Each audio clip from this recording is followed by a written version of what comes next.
सभी प्यारे साथियों को गुड आफ्टरनून। मैं आपका दोस्त अंकित चौधरी स्वागत करता हूं आपके अपने परिवार रोजगार विद अंकित में। आशा करता हूं कि आप सभी बेहतरीन ज़बरदस्त जिंदाबाद होगे और अपनी तैयारी आज से स्टार्ट करने वाले हो तो एक ज़बरदस्त तरीके से स्टार्ट होनी चाहिए। तो बच्चे, जैसा कि आप सभी जानते हो कि दिल्ली पुलिस के लिए आपके 4 नए बैचेस अनाउंस किए गए हैं, ठीक है ना। चारों के बारे में आपको पता ही होगा बच्चे। एक आपका है दिल्ली पुलिस, ये आपका AWTPO, जिसमें टाइम टेबल आपके सामने लगा हुआ है बच्चे, कौन सी क्लास किस टाइम होती है। 3 दिन तक आपकी डेमो क्लासेस होंगी और ये जो डेमो क्लासेस होंगी बेटा 3 दिन आपकी ये YouTube पर होंगी, इन्हें एप्लीकेशन पर अपलोड कराया जाएगा और ये आपकी कंटिन्यू क्लासेस ही हैं, ठीक है ना। ऐसा नहीं है कि इन्हें दोबारा कराया जाएगा।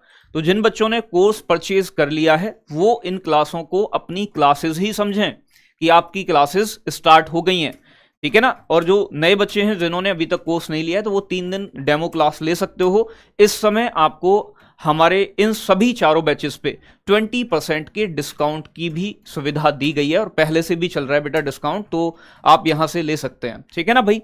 तो ये आपका बच्चे दिल्ली पुलिस AWTPO 2022 का टाइम टेबल है बच्चे। आपका दिल्ली पुलिस कांस्टेबल का टाइम टेबल आपके सामने है और बच्चे ये आगे टाइम टेबल है Delhi police HCM head constable ministerial का, ये आपके सामने टाइम टेबल दिया हुआ है और यहां दिल्ली पुलिस ड्राइवर का बच्चे ये टाइम टेबल आपके सामने दिया हुआ है, ठीक है बच्चे।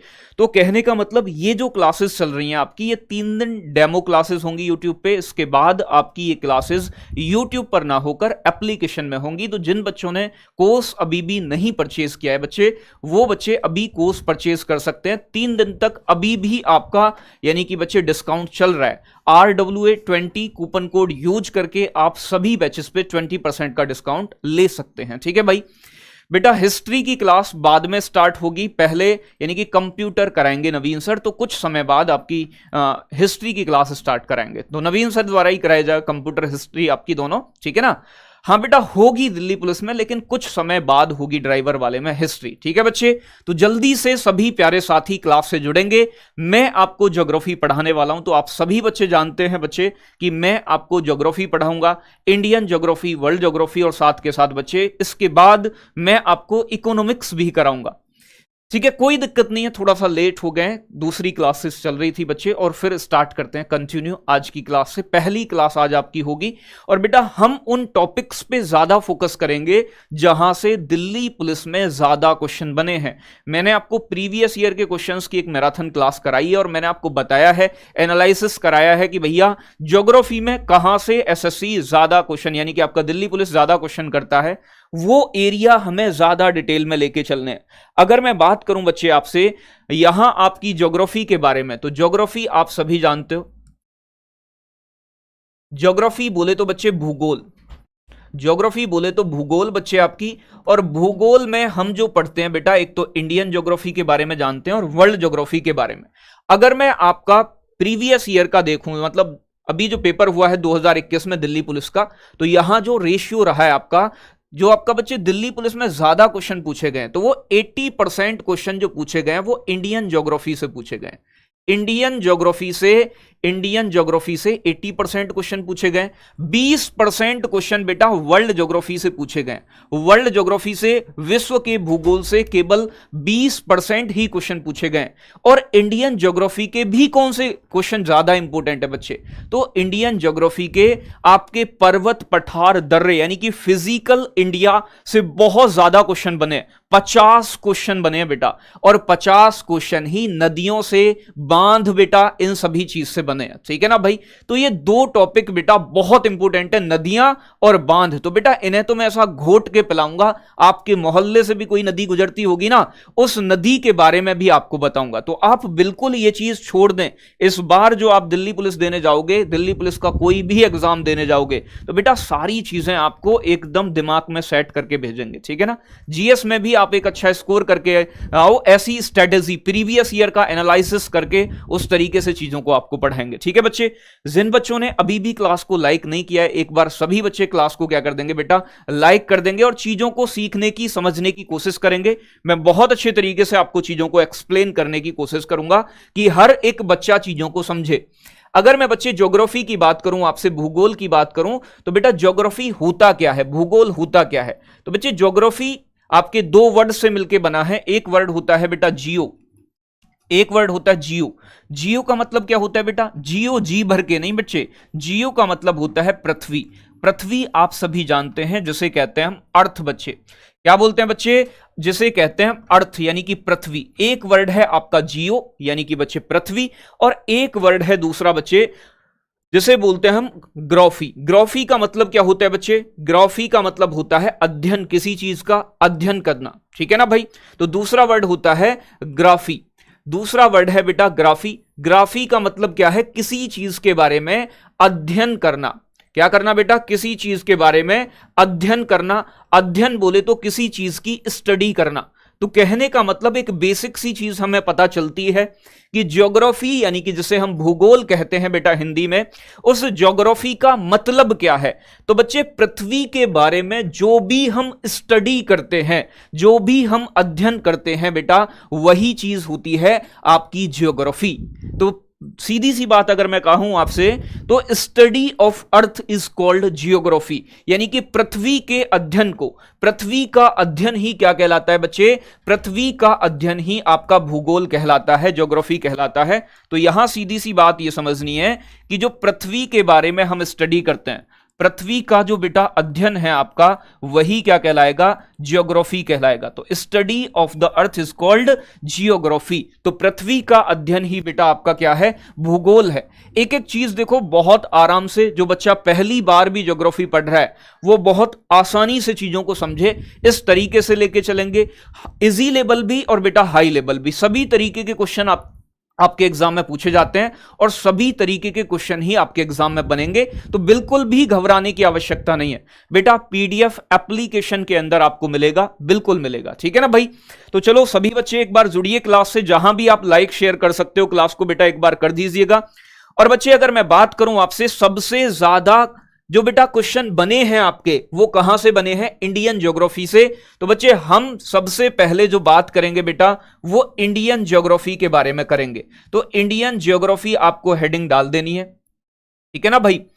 इंडियन ज्योग्राफी आपको हेडिंग डाल देनी है। भारत का भूगोल हम सबसे पहले पढ़ेंगे, क्योंकि सबसे ज्यादा प्रश्न आपके एग्जाम में यहीं से पूछे जाते हैं। तो भारत के भूगोल का कबूतर बनाना है और इसे बढ़िया तरीके से समझना है कि भैया हमें पूरा ज्योग्राफी पढ़ने के बाद यह फील होना चाहिए कि हमारा किसी भी पोर्शन से कोई भी क्वेश्चन ना बच जाए, ठीक है ना भाई।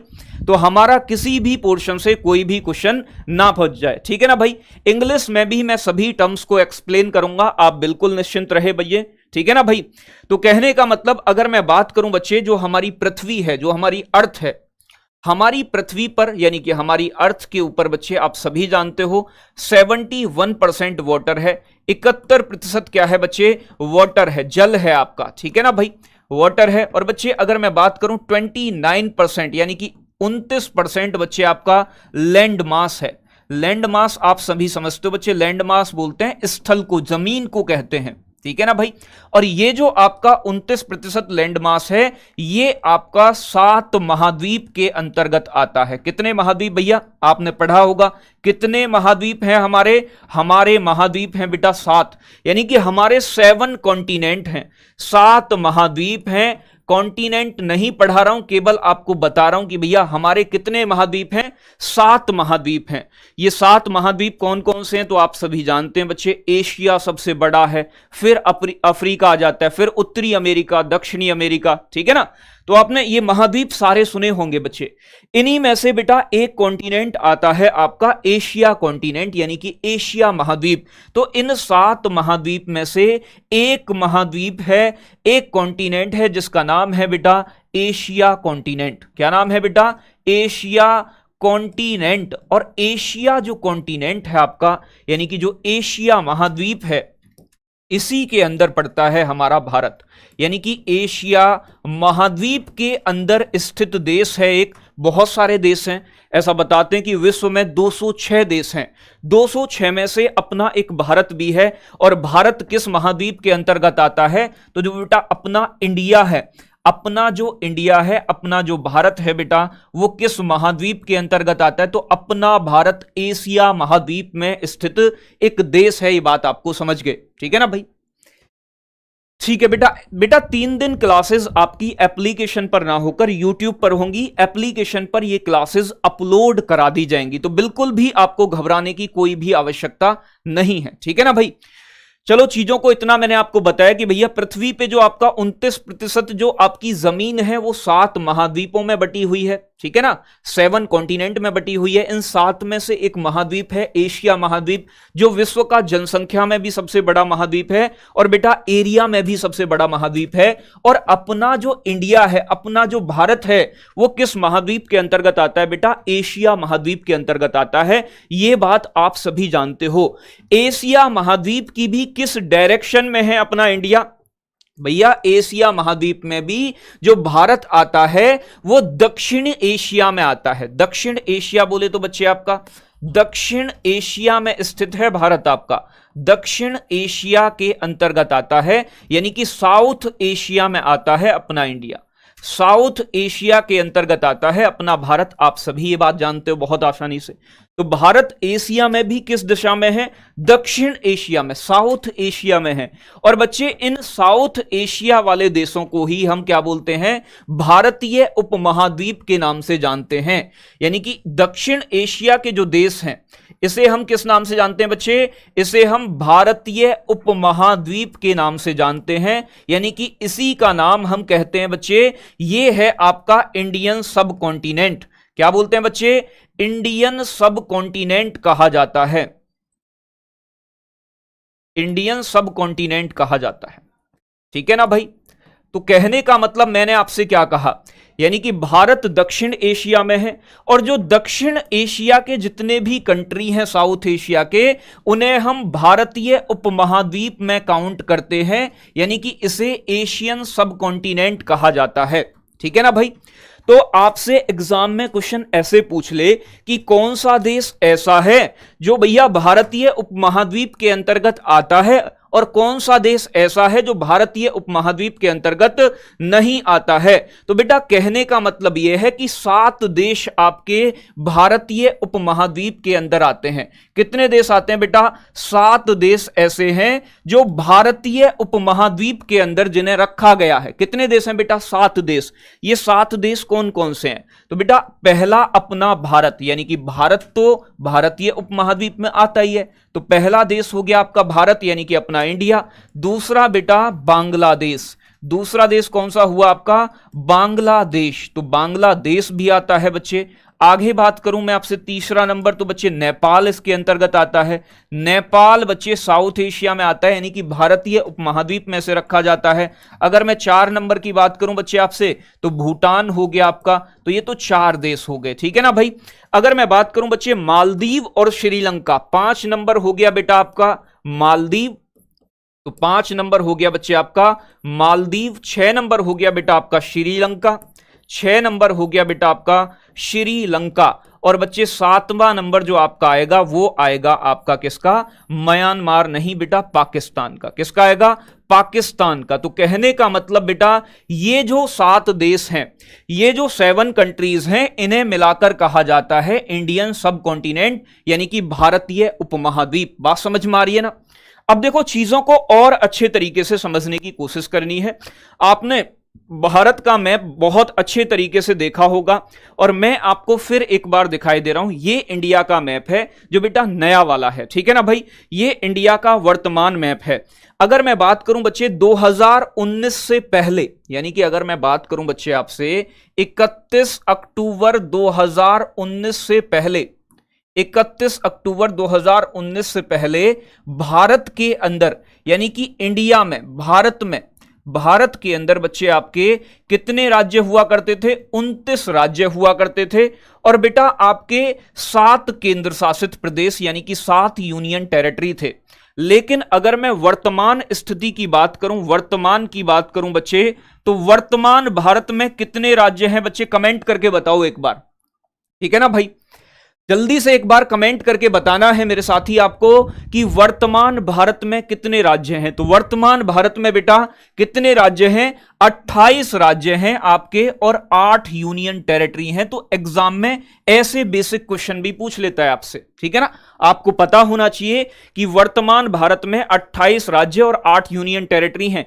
ये बदलाव कैसे कैसे हुआ, तो आपको ये बात पता होगा बच्चे, जो जम्मू कश्मीर है आपका वो स्पेशल राज्य हुआ करता था, ठीक है ना भाई। 31 अक्टूबर 2019 को जम्मू कश्मीर को 2 यूनियन टेरिटरीज में डिवाइड कर दिया गया। एक बना दी गई बच्चे आपकी लद्दाख यूनियन टेरिटरी और एक बना दी गई बच्चे आपके जम्मू कश्मीर यूनियन टेरिटरी। जब एक राज्य खत्म हो गया 29 में से, तो बच्चे राज्यों की संख्या कितनी रह गई थी? राज्य रह गए थे 28 आपके, और बच्चे 2 यूनियन टेरिटरी बढ़ गए। तो यूनियन टेरिटरी कितने हो जाने थे बच्चे? 7 और 2 9 यूनियन टेरिटरी हो गए। अब आप कहोगे गुरुजी आपने लिखा है 28 राज्य और 8 यूनियन टेरिटरी, तो भैया एक यूनियन टेरिटरी क्या हुआ उसका बच्चे? तो ध्यान रखना है बेटा, 26 जनवरी 2020 में 26 जनवरी 2020 में क्या काम हुआ है? 26 जनवरी 2020 में दादर नगर हवेली, ठीक है ना भाई, दादरा नगर हवेली और दमन दीव को क्या कर दिया गया बच्चे? एक कर दिया गया है, मर्ज कर दिया गया है।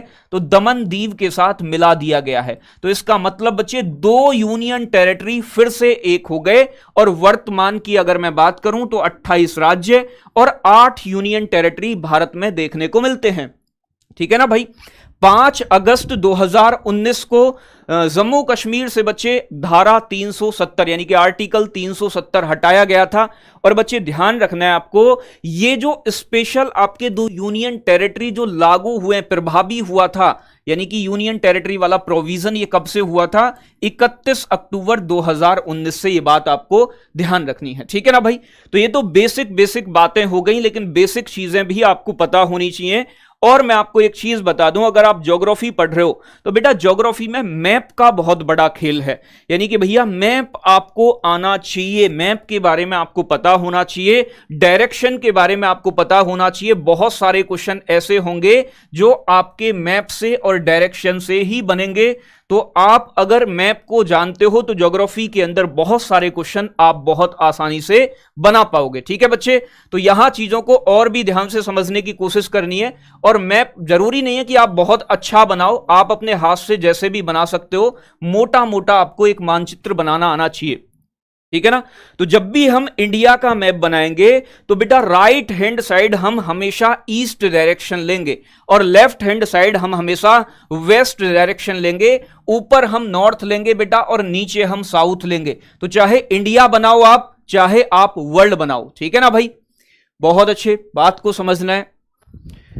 चलो कैमरे की सेटिंग ठीक करो, स्क्रीन पर रिफ्लेक्शन आ रहा है। बेटा मैं एक बार देखता हूं, अभी ठीक कराता हूं, ठीक है ना। तो चीजों को समझने की थोड़ी सी कोशिश करोगे तो सारी चीजें समझ में आएंगी। और जिन बच्चों ने अभी भी एक भी बार क्लास को लाइक नहीं किया है भाई, तो एक बार तो कम से कम क्लास को लाइक कर देंगे, ठीक है ना। और चीजों को समझने की थोड़ी सी कोशिश करोगे। अगर मैं बेसिक बात करूं बच्चे, तो ये अपना इंडिया है, यानी कि अपना भारत है। ये मैंने सिर्फ अभी आपको बेसिक बताया है। और देन अब जो बात करने वाले हम बच्चे वो करेंगे भारत के क्षेत्रफल की, एरिया ऑफ इंडिया, यानी कि भाई भारत का क्षेत्रफल कितना है। तो सारी बातें करनी है। तो भारत का क्षेत्रफल जान लेते हैं एक बार। जल्दी से कमेंट करके बताओ कि भारत का क्षेत्रफल कितना है मेरे साथी। भारत का क्षेत्रफल कितना है? एरिया ऑफ इंडिया बच्चे, area of India, area of India, Bharat का क्षेत्रफल। तो भारत का क्षेत्रफल कितना है बेटा? 32,87,263 वर्ग किलोमीटर, यानी कि किलोमीटर स्क्वायर। क्षेत्रफल हमेशा वर्ग किलोमीटर में लिखा जाता है बच्चे, जो आपको ध्यान रखना है, ठीक है ना भाई। तो कहने का मतलब 32,87,263 वर्ग किलोमीटर भारत का क्षेत्रफल है, एरिया है, जो कि वर्ल्ड के टोटल एरिया का, जो कि विश्व के कुल क्षेत्रफल का कितना परसेंट है बच्चे? तो वर्ल्ड के एरिया का, विश्व के क्षेत्रफल का 2.4% एरिया कवर करता है। ठीक है ना भाई, तो विश्व के क्षेत्रफल का 2.4% है। और अगर मैं वर्ल्ड वाइड रैंक की बात करूं, एरिया के आधार पर भारत की रैंक क्या है, भारत का स्थान क्या है एरिया के मामले में वर्ल्ड में बच्चे, तो एरिया के मामले में भारत की रैंक बच्चे 7th है, 7वीं रैंक है वर्ल्ड में। ठीक है ना भाई, आप सभी जानते हैं। अब बच्चे आप कहोगे कि भैया ऐसे क्वेश्चन नहीं पूछे जाते हैं, तो बच्चे मैं क्वेश्चन भी लेके आया हूं आपके सामने। ये क्वेश्चन दिल्ली पुलिस 2021 कांस्टेबल में पूछा गया है, आपके सामने है बच्चे। ये कह रहा है भारत विश्व के कुल भौगोलिक क्षेत्रफल के कितने प्रतिशत भाग के निकटतम पूर्ण संख्या में पूर्णांकित करें। यानी कि भैया भारत का क्षेत्रफल वर्ल्ड का कितना परसेंट है, ये क्वेश्चन पूछा गया है। तो मुझे आंसर करके बताओ जल्दी से, सही आंसर क्या होगा। ठीक है ना भाई, तो आप देखो बताओगे निकटतम पूर्ण संख्या क्या होगी, तो बेटा 3 मत लगा देना, क्योंकि भारत का क्षेत्रफल 2.4% है, तो इसका मतलब ये 2 के नजदीक है बेटा, तो सही आंसर था इसका 2%। बात समझ में आ गई। तो बेटा ए ऑप्शन, ये दिल्ली पुलिस कांस्टेबल 2021 का मैं साथ के साथ क्वेश्चन भी दिखाऊंगा आपको कि कौन सा क्वेश्चन कहां बना है। ठीक है ना। अगर मैं बात करूं मेरे साथी यहां आपसे और चीजों की, तो भाई वर्ल्ड वाइज रैंक आपको पता चल गई। विश्व के कुछ बड़े बड़े देश देख लेते हैं भैया कि सबसे बड़े देश कौन से हैं एरिया वाइज। तो पहला सबसे बड़ा देश, विश्व का सबसे बड़ा देश बेटा रूस है। रूस के बाद बेटा दूसरे नंबर पे आपका आता है कनाडा। कनाडा दूसरा नंबर का सबसे बड़ा देश है। ठीक है ना भाई। तीसरे नंबर की बात करूं बच्चे तो आता है चीन, और चौथे नंबर की अगर मैं बात करूं आपसे तो बच्चे आ जाता है आपका रशिया, यानी कि यूएसए, अमेरिका। ठीक है ना भाई। तो सबसे बड़ा देश है रूस, फिर कनाडा, फिर चीन, फिर अमेरिका, फिर 5वें नंबर की अगर मैं बात करूं बच्चे तो आ जाता है आपका ब्राजील, और ब्राजील के बाद अगर मैं बात करूं बच्चे 6 नंबर की, 6ठे नंबर की, तो 6ठे नंबर पे जो देश आता है बच्चे उसका नाम है ऑस्ट्रेलिया। 6ठे नंबर पे आता है बच्चे आपका ऑस्ट्रेलिया। ऑस्ट्रेलिया के बाद अगर मैं बात करूं बच्चे आपसे 7th नंबर पे अपना इंडिया आ जाता है 7वें नंबर पे। ठीक है ना। तो 7th बड़ा देश कौन सा हो जाता है बेटा, भारत। अपना भारत की रैंक 7th है। और बेटा 8th नंबर पे बात करूं मैं आपसे तो 8th पे आता है बच्चे आपका अर्जेंटीना। अर्जेंटीना की अगर मैं बात करूं बच्चे तो ये भारत के बाद किसका नंबर आता है, अर्जेंटीना का नंबर आता है। ठीक है ना भाई। और बेटा इसकी एक ट्रिक भी होती है, रुक चीन अब आया भारत। ठीक है ना भाई। तो रुक चीन और आया भारत से भी याद कर सकते हो। वैसे हालांकि इतना तो बेसिक चीजें आप सभी बहुत अच्छे तरीके से ऐसे ही समझ सकते हो। ठीक है ना, बहुत अच्छे। रुक चीन अब आया भारत, ऐसे करके भी आप इन्हें याद कर सकते हो। तो यहां तक बात आपके समझ में आ गई होगी। अब बात करते हैं बच्चे आपसे जनसंख्या के बारे में, यानी कि पॉपुलेशन के बारे में। जनसंख्या कितनी है भारत की, तो जनसंख्या के बारे में एक बार आपको जानना है बेटा। जनसंख्या बोले तो पॉपुलेशन, पॉपुलेशन की अगर मैं बात करूं बच्चे तो पॉपुलेशन के मामले में भारत की पॉपुलेशन जो 2011 की जनगणना हुई थी, आप मुझे बताओ, जनगणना मैं पढ़ाऊंगा। जनगणना जो है बेटा बहुत इंपॉर्टेंट टॉपिक है आपके एग्जाम के लिए, और इस बार भी बहुत अच्छे तरीके से यहां से क्वेश्चन बने हैं। ठीक है ना भाई। अगर मैं बात करूं बच्चे आपसे, अगर मैं यहां बात करूं बच्चे आपसे जनसंख्या के मामले में, पॉपुलेशन के मामले में 2011 में भारत की पॉपुलेशन लगभग 121 करोड़ रही है। कितनी रही है बच्चे, 121 करोड़ जनसंख्या रही है भारत की। लेकिन अगर मैं बात करूं 2021 में भी जनसंख्या यानी कि जनगणना होनी थी, लेकिन वो बेटा हो नहीं पाई है कोरोना की वजह से। आप मुझे बताओ 2011 की जो जनगणना थी वो आजादी के बाद कौन से नंबर की थी बच्चे, आजादी के बाद कौन से नंबर की जनगणना थी 2011 की, ये कमेंट करके बताना है।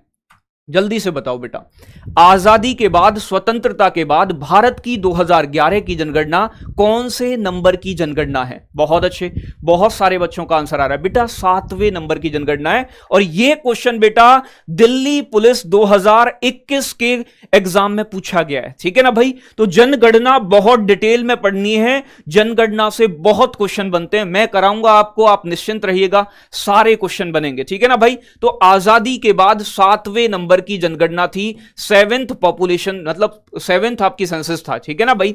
अगर मैं बात करूं बच्चे, जो 121 करोड़ जनसंख्या है, ये विश्व का वर्ल्ड वाइज कितने परसेंट है? तो बेटा ये विश्व की जनसंख्या का 17.5% है। 17.5% पॉपुलेशन वर्ल्ड की इंडिया में रहती है। क्षेत्रफल तो बेटा हमारे पास 7वें नंबर पे है, लेकिन जनसंख्या में जो हमारी रैंक है बेटा, जनसंख्या के मामले में जो हमारी विश्व में रैंक है, वो कौन सी हो जाती है बच्चे? दूसरी हो जाती है। सेकंड नंबर पे हम आ जाते हैं।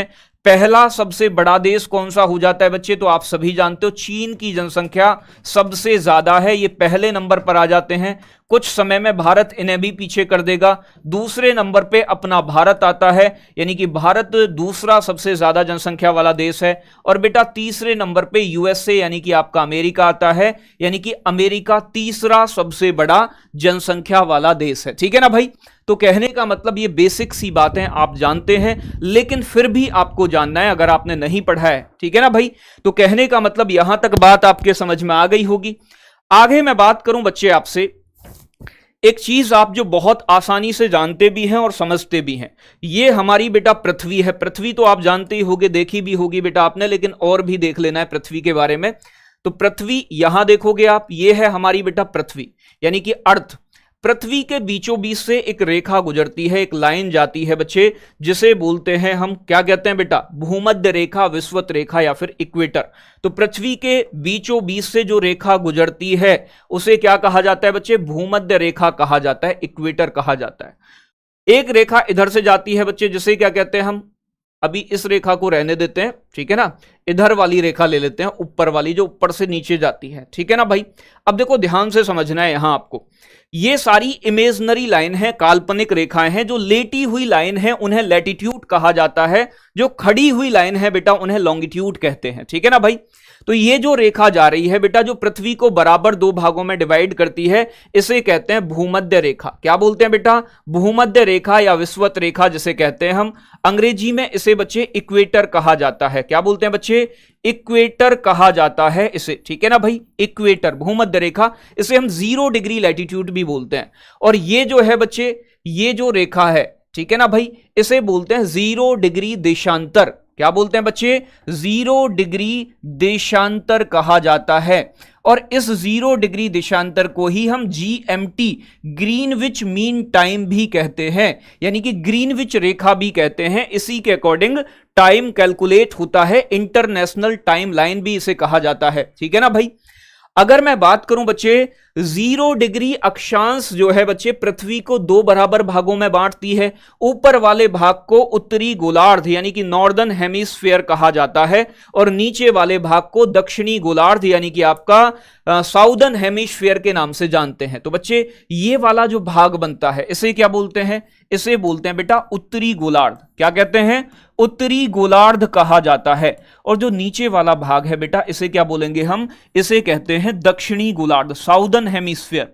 दक्षिणी गोलार्ध कहा जाता है। गोलार्ध का मतलब गोले का आधा हिस्सा। गोलार्ध का मतलब मेरे साथी गोले का आधा हिस्सा, ठीक है ना भाई। तो यहां बात समझ में आ गई। Northern hemisphere, southern hemisphere. Bharat की लोकेशन कहां है? भारत बेटा यहां पड़ता है आपका। भारत से होकर सारी उत्तरी अक्षांश गुजरती हैं। अक्षांश और देशांतर पूरा टॉपिक पढ़ाऊंगा, लेकिन अभी सिर्फ मैं आपको यह बता रहा हूं कि भारत किस गोलार्ध में आता है। तो बेटा भारत की लोकेशन कहां है? 0 डिग्री अक्षांश के नॉर्थ में। ऊपर जाओगे कौन सी डायरेक्शन मिलेगी? North direction. नीचे जाओगे बेटा साउथ, दक्षिणी दिशा मिलेगी आपको। यह बात आपको ध्यान रखना है, ऊपर की तरफ नॉर्थ और नीचे की तरफ साउथ। बात समझ में आ रहा है? बहुत अच्छे।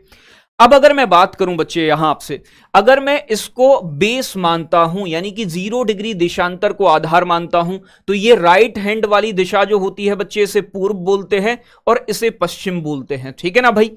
अगर मैं इसे सेंटर मानूं तो यहां से जो भारत की जो लोकेशन बनती है, ना तो भारत उत्तर में है ना पूरब में है, यानी कि भारत इस दिशा में है, ये वाली दिशा बनती है भारत की। तो भैया भारत किस दिशा में है, यानी कि भारत बेटा नॉर्थ ईस्ट के अंदर है, यानी कि अगर अक्षांश को बेस माना जाए तो भारत उत्तरी गोलार्ध में है, और बेटा अगर देशांतर को बेस माना जाए तो भारत पूर्वी गोलार्ध में है। तो इसका मतलब भारत किस गोलार्ध में है बेटा, अक्षांश के आधार पर उत्तरी गोलार्ध में और देशांतर के आधार पर पूर्वी गोलार्ध में। तो यानी कि भारत किस गोलार्ध में, तो भारत उत्तर पूर्वी गोलार्ध में, भारत बेटा उत्तर पूर्वी गोलार्ध में स्थित देश है। भारत किस गोलार्ध के अंदर आता है, भारत किस हेमिस्फीयर के अंदर आता है बच्चे, तो भारत बच्चे ध्यान रखना है आपको, नॉर्थ ईस्ट हेमिस्फीयर के अंदर आने वाला देश है। ठीक है ना भाई, बहुत अच्छे। उत्तर पूर्वी गोलार्ध में स्थित एक देश है भारत, मैंने आपके सामने बता दिया है। आगे चीजों को और समझने की कोशिश करनी है। अक्षांश देशांतर में पूरा टॉपिक आपको बहुत डिटेल में कराने वाला हूं, उस चीज से आप निश्चिंत रहिएगा। अब देखो यहां ध्यान से समझने की कोशिश करनी है। कई बार बड़ा आसान क्वेश्चन आपसे एग्जाम में पूछ लेता है और आप उस आसान क्वेश्चन को बेटा गलत कर देते हो, तो वो आसान क्वेश्चन भी आपसे गलत नहीं होना चाहिए। ठीक है ना, ये चीज आपको ध्यान रखनी है कि हर आसान क्वेश्चन भी आप एग्जाम में अच्छे से बना के आओ। तो इसके लिए आपको बेटा मैप के बारे में बहुत अच्छे से जानकारी रखनी है और एक एक चीज को बहुत प्यार से आपको सीखना है। ये आपका बेटा इंडिया हो जाता है, भारत हो जाता है, तो भारत का मैप आपने देखा होगा।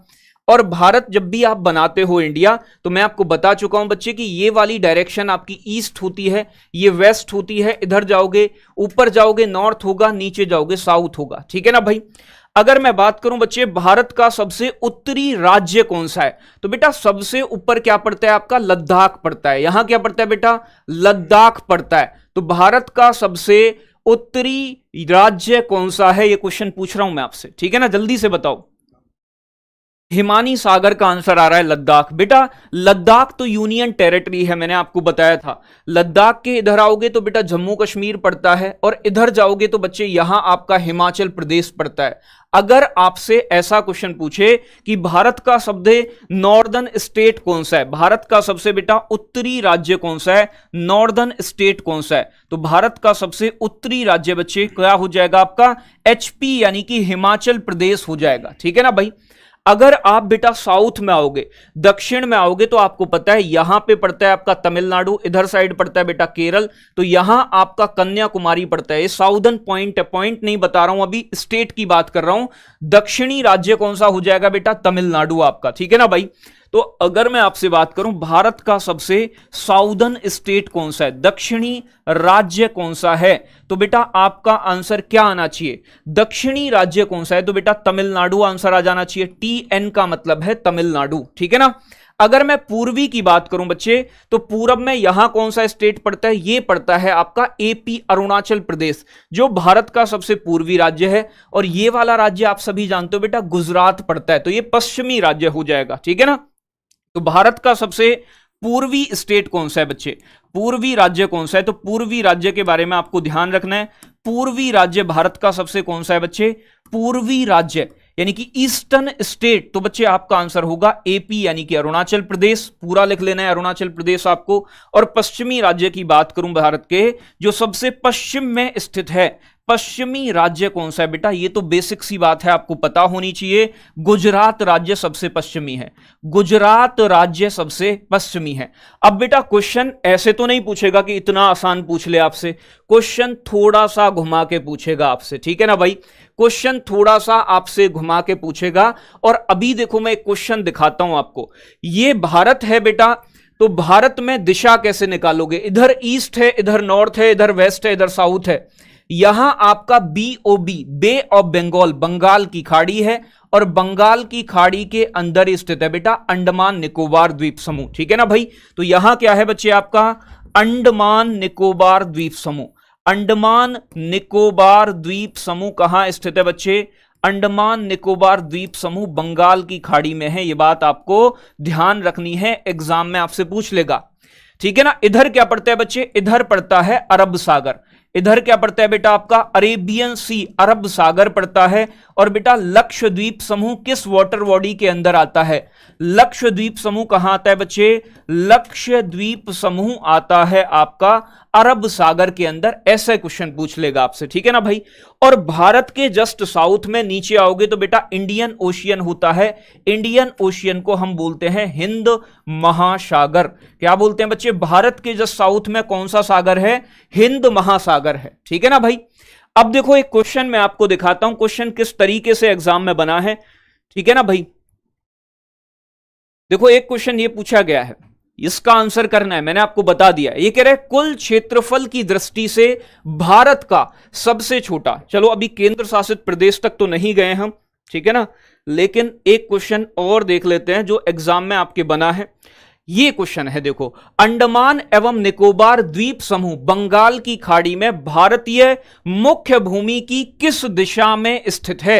दिल्ली पुलिस कांस्टेबल 2021 का क्वेश्चन है बेटा।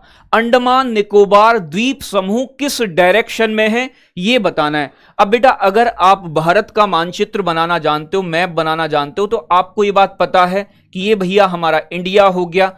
इंडिया के यहां आ जाओ तो यहां आपका अंडमान निकोबार है। डायरेक्शन निकालोगे बेटा, ये ईस्ट होती है, ये साउथ होती है। ये किस दिशा में? यानी कि साउथ ईस्ट दिशा में है अंडमान निकोबार द्वीप समूह, ठीक है ना भाई। अगर मैं बात करूं बच्चे, ये आपकी वेस्ट है, ये आपकी साउथ है, तो लक्षद्वीप किस दिशा में? ऐसा क्वेश्चन आपसे पूछे तो आपका आंसर क्या आएगा बेटा? साउथ वेस्ट दिशा में। तो ऐसे क्वेश्चन भी आपसे एग्जाम में पूछे गए और बहुत सारे बच्चे इस क्वेश्चन को भी गलत करके आए। तो अंडमान निकोबार द्वीप कहां पड़ेगा बेटा? आपका दक्षिण पूर्व दिशा में पड़ेगा। कहां पड़ेगा? दक्षिण पूर्व दिशा में पड़ेगा। और जिन बच्चों ने अभी भी क्लास को लाइक नहीं किया है ना भाई, सारे कबूतर एक बार क्लास को लाइक कर दो और चीजें समझ में आएंगी। एक एक चीज मैं आपको समझाऊंगा, प्रीवियस ईयर कैसे कैसे क्वेश्चन बने हैं, सारे क्वेश्चन आपको साथ के साथ कराऊंगा, ठीक है बच्चे। आगे बात को समझने की कोशिश करनी है। तो यहां तक चीजें आपके समझ में आ गई होंगी। भारत का पूर्वी पश्चिमी राज्य, सिर्फ अभी मैंने आपसे इतनी बात की है भैया कौन सा है और भारत में किधर साइड क्या चीज है, ये बात मैंने आपको बता दी है, ठीक है ना भाई। अब बात करूं आपसे बच्चे भारत के अक्षांशीय विस्तार की, तो भारत का अक्षांशीय विस्तार यानी कि लैंगिट्यूडनल, एक होता है लैटिट्यूडनल और एक होता है बेटा लॉन्गिट्यूडनल एक्सपेंशन। तो मैंने आपको अभी एक चीज बहुत प्यार के साथ ये समझाई बच्चे कि जो भारत है, अपना इंडिया है, अपना इंडिया जो पड़ता है वो 0 डिग्री अक्षांश के किधर पड़ता है बच्चे? यहां से अक्षांश रेखाएं गुजरती हैं बहुत सारी, ये 0 डिग्री अक्षांश है। यहां भारत है, तो बेटा भारत से जो अक्षांश रेखा गुजरेंगी, एक रेखा भारत के जस्ट साउथ से जाएगी, एक रेखा भारत के जस्ट नॉर्थ से जाएगी। तो भारत का जो अक्षांशीय विस्तार है बेटा, भारत का लैटिट्यूडनल एक्सपेंशन, भारत का अक्षांशीय विस्तार, भारत का अक्षांशीय विस्तार, अक्षांशीय विस्तार का मतलब है कौन सी अक्षांश रेखा भारत से होके गुजरती हैं। तो बच्चे ध्यान से समझना है, भारत से होकर जो अक्षांश रेखा गुजरेगी वो उत्तरी अक्षांश गुजरेगी, क्योंकि भारत बेटा उत्तर में स्थित है, यानी कि 0 डिग्री के नॉर्थ में स्थित है भारत, ठीक है ना भाई। आधे घंटे की क्लास होती तो सर रहता अंकित दीक्षित। बेटा आधे घंटे से कैसे आप सिलेबस पूरा कर पाओगे? आधे घंटे से काम नहीं चल पाएगा, तो इसलिए आपको पूरे घंटे की ही क्लास करनी पड़ेगी बेटा, ठीक है ना। तो यहां ध्यान से समझो, ये अपना इंडिया है, ये अपना भारत है। तो बेटा भारत से एक अक्षांश रेखा गुजरती होगी भारत के बिल्कुल दक्षिण से होके, यानी कि भारत के साउथ से होके, यानी कि मान लो यहां से होके गुजर रही है, ये जा रही है। तो भारत का दक्षिणी बिंदु कौन सा है बेटा? कन्याकुमारी, यहां से गुजरती है। इस अक्षांश रेखा का नाम है 8 डिग्री 4 मिनट नॉर्थ लैटिट्यूड, यानी कि उत्तरी अक्षांश, ठीक है भाई। एक भारत के बिल्कुल नॉर्थ से होके गुजरेगी, इसका नाम क्या है बच्चे? ये है आपकी 37 डिग्री और 6 मिनट नॉर्थ लैटिट्यूड, उत्तरी अक्षांश। भारत के अंदर से जितनी भी अक्षांश रेखाएं गुजरेंगी वो उत्तरी अक्षांश होंगी। उसका रीजन क्या है? उसका रीजन है कि भारत 0 डिग्री अक्षांश के उत्तर में स्थित है। तो भारत किन अक्षांशों के बीच में है बच्चे? तो भारत का अक्षांशीय विस्तार होता है बच्चे 8 डिग्री 4 मिनट नॉर्थ लैटिट्यूड, उत्तरी अक्षांश से लेकर 37 डिग्री 6 मिनट नॉर्थ लैटिट्यूड तक। और ये आपके एग्जाम में क्वेश्चन सीधा सीधा सा बन जाएगा, ठीक है ना भाई। बहुत अच्छे। आगे बात चीजों को समझने की कोशिश करनी है। अगर मैं बात करूं मेरे साथी देशांतरीय विस्तार की, देशांतर क्या होती है बेटा? खड़ी खड़ी लाइन। अगर मैं बात करूं एक देशांतर रेखा भारत के जस्ट पश्चिम से गुजरेगी, एक देशांतर रेखा अरुणाचल प्रदेश से होकर जाएगी।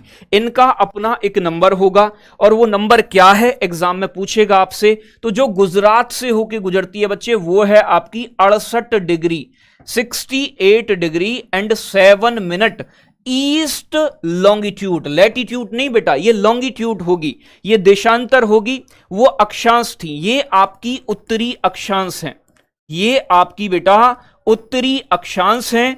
और ध्यान रखना है बच्चे, अब जो होंगी जो खड़ी खड़ी लाइन है ये आपकी देशांतर है, ठीक है ना भाई।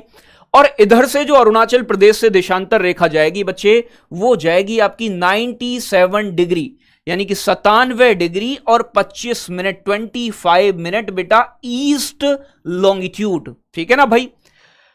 आगे बात समझने की थोड़ी सी और कोशिश करनी है बच्चे आपसे, और थोड़ा सा चीजों को समझने की कोशिश करोगे तो यहां आपको यह बात समझ में आएगी कि भारत का जो देशांतरीय विस्तार है, देशांतरीय विस्तार जो है भारत का बच्चे, देशांतरीय विस्तार क्या है, लॉन्गिट्यूडनल एक्सपेंशन क्या है बच्चे, तो देशांतरीय विस्तार भारत का 68 डिग्री 7 मिनट, 68 डिग्री 7 मिनट बच्चे ईस्ट लॉन्गिट्यूड, यानी कि बच्चे हिंदी में लिखेंगे तो पूर्वी देशांतर से लेकर, पूर्वी देशांतर से लेकर कहां तक जाता है बच्चे, ये जाता है आपका 97 degree 25 minute, 97 degree 25 minute east longitude तक, यानी कि पूर्वी देशांतर तक।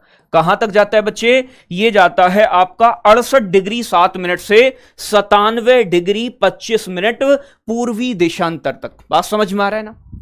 नोट्स लिखाओ सर जी। बेटा नोट्स ही लिखा रहा हूं, ये सारी चीजें क्या कर रहा हूं मैं आपको, ठीक है ना। तो चीजों को समझने की कोशिश करनी है। बहुत अच्छे। तो यहां भारत के केवल अक्षांशीय और देशांतरीय विस्तार के बारे में मैंने आपको बताया है कि भारत किन अक्षांश रेखाओं के बीच में है और भारत किन देशांतर रेखाओं के बीच में है, यह बात आपको समझनी है, ठीक है ना भाई। बहुत अच्छे। आगे चीजों को बेटा और थोड़ा सा समझने की कोशिश करेंगे और चीजों को और भी ध्यान से समझेंगे। अगर मैं बात करूं मेरे साथी यहां आपसे, तो ये देखोगे आप, इंडिया है अपना, भारत है, भारत का ईस्टर्न वेस्टर्न पॉइंट कौन सा है। एग्जाम में आपसे सीधा सीधा सा क्वेश्चन ये पूछा जाता है, कई बार पूछ लेता है एग्जाम में आपसे क्वेश्चन कि भारत का सबसे दक्षिणी बिंदु कौन सा है, उत्तरी बिंदु कौन सा है। तो बच्चे भारत का सबसे नॉर्दर्न पॉइंट अगर आपसे पूछे, नॉर्दर्न पॉइंट उत्तरी बिंदु, तो बेटा इसका नाम है इंदिरा कॉल। क्या नाम है बेटा? इंदिरा कॉल। और इंदिरा कॉल जो है बेटा वो भारत का सबसे उत्तरी बिंदु है, यानी कि नॉर्दर्न पॉइंट है। तो एग्जाम में क्वेश्चन पूछेगा भारत का सबसे उत्तरी बिंदु का नाम बताओ, तो बेटा क्या होगा? इंदिरा कॉल होगा। कहां पर है? लद्दाख के अंदर है। अगर मैं बात करूं भारत का दक्षिणी बिंदु, साउदर्न पॉइंट पूछे बच्चे आपसे, तो तमिलनाडु के अंदर है बच्चे, इसका नाम है कन्याकुमारी। क्या नाम है बच्चे? कन्याकुमारी। और एक क्वेश्चन आपसे और पूछा गया है बच्चे, कन्याकुमारी का दूसरा नाम भी है बच्चे। कन्याकुमारी का दूसरा नाम क्या है? तो बच्चे इसे केप कुमेरिन के नाम से भी जाना जाता है, केप कुमेरिन के नाम से भी इसे जाना जाता है। यह बात बहुत इंपॉर्टेंट है, एग्जाम में पूछेगा कन्याकुमारी का दूसरा नाम क्या है। कन्याकुमारी का दूसरा नाम है केप कुमेरिन। तो ये भारत का दक्षिणी बिंदु है और ये बेटा आपका कितने डिग्री अक्षांश पे स्थित है? तो ये मेरे साथी आपका 8 डिग्री 4 मिनट नॉर्थ लैटिट्यूड, उत्तरी अक्षांश पर स्थित है, ठीक है ना भाई। केप कुमेरिन के नाम से इसे जाना जाता है, ठीक है ना भाई। तो ये बात आपको ध्यान रखनी है, कन्याकुमारी को केप कुमेरिन कहा जाता है। अगर आपसे एग्जाम में क्वेश्चन पूछे कि भारत का दूरस्थ बिंदु कौन सा है, दूरस्थ दक्षिणी बिंदु, यानी कि भारत का साउदर्न मोस्ट पॉइंट आपसे पूछे, ये तो दक्षिणी बिंदु होगा, साउदर्न पॉइंट हो गया। लेकिन बेटा अंडमान निकोबार भी भारत का ही हिस्सा है, अंडमान निकोबार भी भारत का ही हिस्सा है। अगर आपसे पूछे कि भारत का साउदर्न मोस्ट पॉइंट कौन सा है, भारत का साउदर्न मोस्ट पॉइंट कौन सा है, साउदर्न मोस्ट पॉइंट का मतलब है दूरस्थ दक्षिणी बिंदु, जो सबसे दूर है, दूरस्थ दक्षिणी बिंदु कौन सा है बेटा? एग्जाम में ऐसा क्वेश्चन पूछे आपसे तो आपका आंसर होगा बेटा इंदिरा पॉइंट। क्या नाम है बेटा? इंदिरा पॉइंट नाम है। और इंदिरा पॉइंट मेरे साथी आपका कहां पड़ता है? तो इंदिरा पॉइंट जो है बच्चे आपका ये पड़ता है ग्रेट निकोबार द्वीप पर। किस द्वीप पर पड़ता है बेटा? ग्रेट निकोबार द्वीप पर स्थित है आपका इंदिरा पॉइंट। बात समझ में आ रही है? आपसे पूछेगा इंदिरा पॉइंट जो है कितने डिग्री अक्षांश पे है? तो बेटा ये 6 डिग्री 4 मिनट नॉर्थ लैटिट्यूड, उत्तरी अक्षांश पर स्थित है। ठीक है ना भाई? अब देखो यहां एक चीज और समझनी है बेटा, इंदिरा पॉइंट जो नाम रखा गया इसका वो रखा गया इंदिरा गांधी जी की डेथ के बाद, यानी कि 1984 में। ठीक है ना, 1984 में। इसका एक पुराना नाम भी है। इसे पुराना नाम पूछे आपसे तो इसका पुराना नाम होता था पिगमेलियन पॉइंट। ठीक है ना भाई? पिगमेलियन पॉइंट के नाम से इसे जाना जाता था पुराने समय में, यानी कि इससे पहले 1984 से। आपसे पूछेगा इंदिरा पॉइंट का पुराना नाम क्या है, तो आप बताओगे बेटा पिगमेलियन पॉइंट इसे कहा जाता था। ठीक है ना, एग्जाम में ऐसे पूछ लेता है आपसे। बहुत अच्छे, गजब एकदम बच्चे। पिगमेलियन पॉइंट भी इसे कहा जाता था, यह बात आपको ध्यान रखनी है। ग्रेट निकोबार द्वीप पर स्थित है इंदिरा पॉइंट, यह भारत का सबसे दूर दक्षिणी बिंदु है, यह बात आपको ध्यान रखनी है। अब अगर मैं बात करूं बच्चे भारत का पूर्वी बिंदु कौन सा है, तो बच्चे ध्यान रखना है वालंगू किबुथु। किबुथु के नाम से जानते हैं, अरुणाचल प्रदेश के अंदर पड़ता है। तो भारत का अगर पूछे आपसे पूर्वी बिंदु कौन सा है बच्चे, ईस्टर्न पॉइंट कौन सा है, पूर्वी बिंदु कौन सा है, तो आपका नाम होगा जिसका नाम है बच्चे किबिथु। क्या नाम है बेटा? किबिथु नाम है। किबिथु कहां पड़ता है बेटा? अरुणाचल प्रदेश के अंदर पड़ता है, आपको ध्यान रखना है। ठीक है ना भाई? अगर पूछे बच्चे आपसे भारत का सबसे पश्चिमी बिंदु कहां होगा, गुजरात राज्य में। नाम क्या है बच्चे? इसका नाम है गुहार मोती। क्या नाम है बच्चे? गुहार मोती। और कई बार ना गुहार मोती की जगह आपको बच्चे सरक्रीक भी देखने को मिल जाएगा। ठीक है ना भाई? तो सरक्रीक भी बच्चे गुजरात के अंदर ही पड़ता है। तो सरक्रीक बोले या गुहार मोती बोले, गोहर माता भी कह देते हैं बच्चे। गोहर माता, गुहार मोती दोनों एक ही नाम है। ठीक है ना भाई? तो भारत का सबसे पश्चिमी बिंदु गुहार मोती है, यह बात आपको ध्यान रखनी है। ठीक है ना भाई? अब अगर मैं एक छोटी सी बात करूं आपसे, भारत की उत्तर से दक्षिण और पूर्व से पश्चिम लंबाई पूछ ले आपसे। ठीक है ना भाई? कि भारत की नॉर्थ टू साउथ भारत कितना लंबा है, मैक्सिमम लेंथ कितनी है, और भारत की पश्चिम से पूर्व बेटा लंबाई कितनी है। अगर ऐसा आसान सा क्वेश्चन पूछे तो ध्यान रखना है बच्चे, भारत की पूर्व से पश्चिम यानी कि भैया इधर से इधर जाओ या इधर से इधर जाओ, जो लंबाई है वो है बच्चे आपकी 2933 किलोमीटर। कितनी है बेटा? 2933 किलोमीटर। और उत्तर से दक्षिण जो दूरी है बच्चे वो कितनी है? वो है बेटा आपकी 3214 किलोमीटर। कितनी है बेटा? 3214 किलोमीटर। ये बेसिक बात आपको अपने माइंड में सेट कर लेनी है, एग्जाम में क्वेश्चन पूछा जा सकता है। ठीक है ना भाई? बहुत अच्छे, गजब एकदम। पूर्वी पॉइंट वालंगू है, गुरुजी बुक में दिया हुआ है बेटा। इसका पूरा नाम है वालंगू किबुथु। तो वालंगू और लगा लेना। ठीक है ना भाई? वालंगू और लगा लेना, कोई दिक्कत वाली बात नहीं है। तो वालंगू किबुथु इसका पूरा नाम है पूर्वी बिंदु का। ठीक है ना? बहुत अच्छे, गजब एकदम। चलो आगे बात करते हैं बच्चे। आगे अगर मैं बात करूं बच्चे आपसे, तो ये तो बेसिक बातें हमने जो की हैं। एक क्वेश्चन आपसे पूछा गया है, मैं यहां दिखा दूं आपको। आप कहोगे गुरुजी ऐसे क्वेश्चन नहीं बनते हैं। मैं कहता हूं कि भैया बेसिक चीजें भी जरूरी हैं सीखनी। जब तक ये नहीं सीखोगे आगे की चीजों को कैसे सीखोगे। ये क्वेश्चन पूछा है आपसे, देखो भैया, दिल्ली पुलिस कांस्टेबल 2021 में कुल क्षेत्रफल की दृष्टि से भारत का सबसे छोटा केंद्र शासित प्रदेश कौन सा है। ये कह रहा है लद्दाख आपसे, चंडीगढ़ आपसे, जम्मू कश्मीर आपसे, या फिर बेटा लक्षद्वीप आपसे। सही आंसर क्या होगा? ठीक है ना भाई? बहुत अच्छे बेटा, अगर आप कांस्टेबल का ही बैच लोगे तभी आपको कांस्टेबल का दूसरा वाला नया वाला बैच फ्री मिलेगा। ऐसा नहीं कि आप कोई भी बैच ले लो तो कांस्टेबल का बैच आपको मिल जाएगा। ठीक है ना भाई? बहुत अच्छे, तो बात समझ में आ रही है ना, बहुत अच्छे, गजब एकदम। तो बच्चे कुल एरिया वाइज सबसे छोटा यूनियन टेरिटरी बेटा आपको पता है लक्षद्वीप होगा। क्या होगा? लक्षद्वीप होगा। और बेटा एक क्वेश्चन और पूछा गया है, मैं आपको दिखा देता हूं। यह क्वेश्चन देखो, दिल्ली पुलिस कांस्टेबल 2021 में, बहुत सारे बच्चों को नहीं पता होता है, क्षेत्रफल की दृष्टि से भारत का दूसरा सबसे बड़ा राज्य इनमें से कौन सा है? क्षेत्रफल की दृष्टि से दूसरा सबसे बड़ा राज्य कौन सा है? जल्दी से बताओ एक बार कमेंट करके। क्षेत्रफल की दृष्टि से दूसरा सबसे बड़ा स्टेट कौन सा है एरिया वाइज? ये कह रहा है भैया कर्नाटक है आपका, राजस्थान है, मध्य प्रदेश है, उत्तर प्रदेश है। क्षेत्रफल वाइज दूसरा सबसे बड़ा स्टेट कौन सा है? तो बच्चे क्षेत्रफल के मामले में अगर मैं बात करूं, दूसरा सबसे बड़ा स्टेट एमपी हो जाएगा, मध्य प्रदेश हो जाएगा। ठीक है ना। अब देखो एरिया वाइज आप सभी जानते हैं, वर्तमान में मैंने आपको बता दिया है कि कितने राज्य हैं।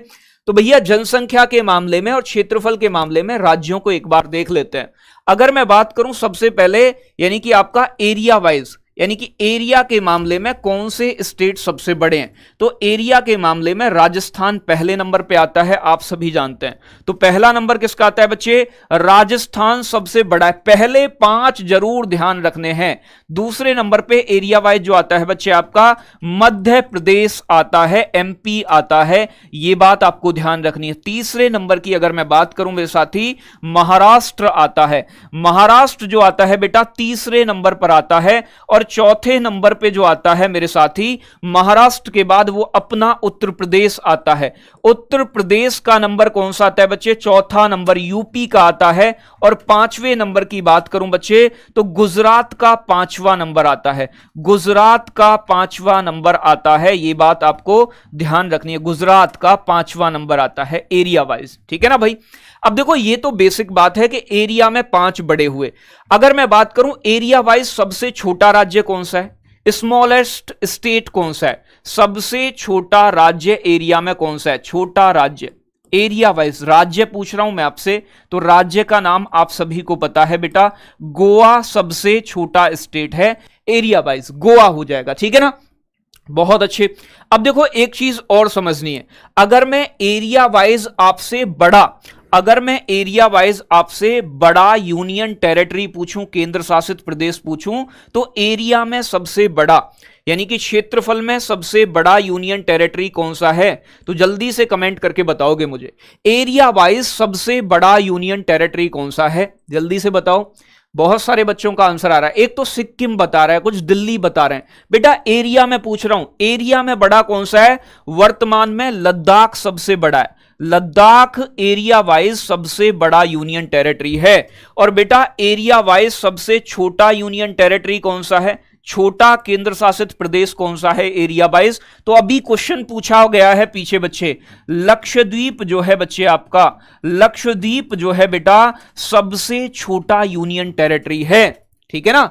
ये बात आपको ध्यान रखनी है, एग्जाम में यहां से भी क्वेश्चन बन जाते हैं आपको। तो मैं कोई भी पोर्शन छोड़ के नहीं चलूंगा बेटा, सारी चीजें चाहे वो आपसे आती ही क्यों ना हो, वो भी साथ में क्लियर करते हुए चलेंगे। अब बात कर लेते हैं बच्चे पॉपुलेशन की, जनसंख्या में पॉपुलेशन की बात कर लेते हैं। पॉपुलेशन के मामले में कौन सा राज्य बड़ा है? ठीक है ना भाई। पॉपुलेशन के मामले में कौन सा राज्य बड़ा है, तो ध्यान से समझना है मेरे साथी। जनसंख्या के मामले में पहले नंबर पर जो आता है वो आता है बेटा आपका उत्तर प्रदेश। उत्तर प्रदेश की जनसंख्या यूपी की जनसंख्या सबसे ज्यादा है। यूपी के बाद बेटा दूसरे नंबर पे आता है आपका महाराष्ट्र, यानी कि महाराष्ट्र पॉपुलेशन के मामले में यूपी के बाद दूसरे नंबर पे है। तीसरे नंबर पे आता है बेटा आपका बिहार। बिहार की जनसंख्या तीसरे नंबर पे सबसे ज्यादा है। पहला आपसे पूछे ना पूछे, दूसरा तीसरा जरूर पूछ लेगा, ये बात ध्यान रखनी है आपको। ठीक है ना भाई। बिहार के बाद चौथे नंबर पे आता है बच्चे वेस्ट बंगाल, यानी कि पश्चिम बंगाल आ जाता है। और 5वें नंबर पे जो आता है बच्चे वो आता है आपका आंध्र प्रदेश, यानी कि आंध्र प्रदेश 5वां बड़ा राज्य है। ये बात आपको ध्यान रखनी है। ठीक है ना भाई।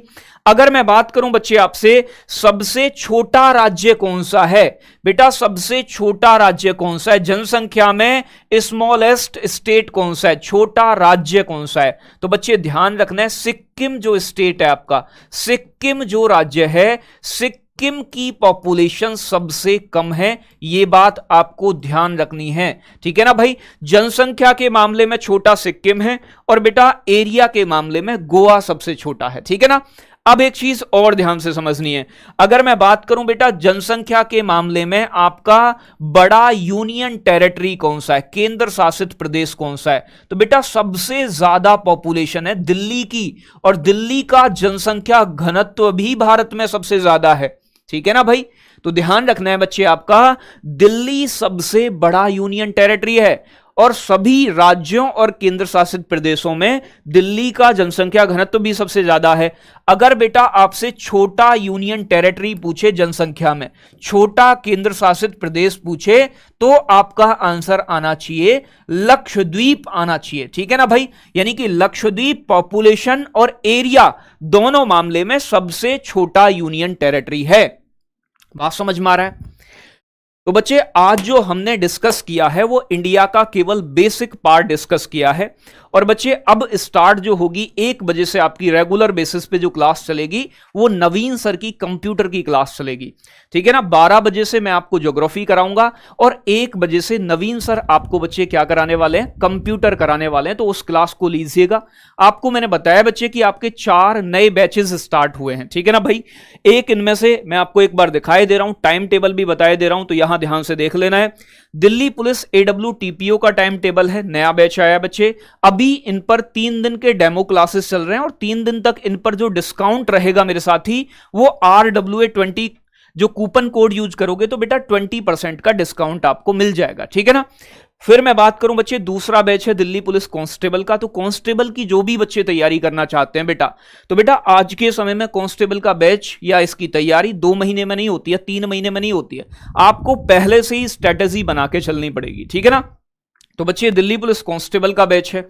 आगे मैं बात करूं बच्चे आपसे, दिल्ली पुलिस HCM का बैच है, ठीक है ना। आगे बात करूं बच्चे, अगला बैच आपका किसका है, दिल्ली पुलिस ड्राइवर का बैच है। ये आपका टाइम टेबल यहां दिया हुआ है। तो सभी बच्चों को मैं बता दूं कि ये 3 दिन तक आपकी जो डेमो क्लासेस हैं बच्चे, ये आपकी YouTube पर होंगी। तो ये सारी डेमो क्लास आप कीजिएगा, रेगुलर बेसिस पे कीजिएगा, और क्लास के बाद कमेंट करके जरूर बताइएगा कि क्लास आपको कैसी लगी। बेटा जब आप पेपर देने जाओगे तो पेपर में आपको ये लगेगा कि हाँ जो सर ने पढ़ाया वो हमें मिला है, ठीक है ना। तो चाहे आप दिल्ली पुलिस का कोई भी पेपर देने जाओ, GS भी आपकी बहुत अच्छी कराने वाले हैं, ठीक है। तो जिन बच्चों ने क्लास को लाइक नहीं किया है तो बच्चे एक बार क्लास को लाइक कर देंगे और मिलेंगे कल की क्लास में, ठीक है बच्चे। एक बढ़िया तरीके से आगे चीजों को कंटिन्यू करते हुए सभी प्यारे साथियों को नमस्कार, जय Hind, bye bye, love you बच्चे। कमेंट करके जरूर बताइएगा कि क्लास आपको कैसी लगी है।